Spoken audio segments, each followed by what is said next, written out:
সকালে ঘুম থেকে উঠেই এক দিদির সঙ্গে বেরিয়ে পড়লাম শিব মন্দিরের উদ্দেশ্যে।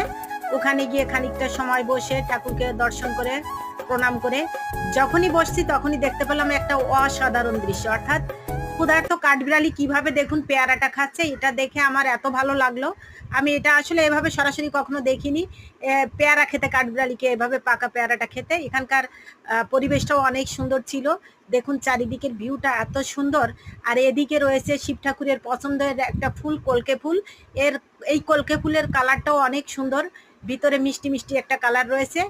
আর এই বেল গাছ থেকে শুরু করে সমস্ত গাছ রয়েছে।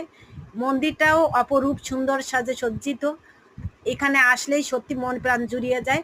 আর এদিকে কাঠবিড়ালিকে দেখলে তো আরোই মন প্রাণ জুড়িয়ে যায়। ওই একভাবেই খেয়ে যাচ্ছে, আমরা যে পাশে বসে আছি ওর কোনো চিন্তা চেতনা নেই। আপনাদের দেখানোর জন্য ভিডিও করলাম। টাটা।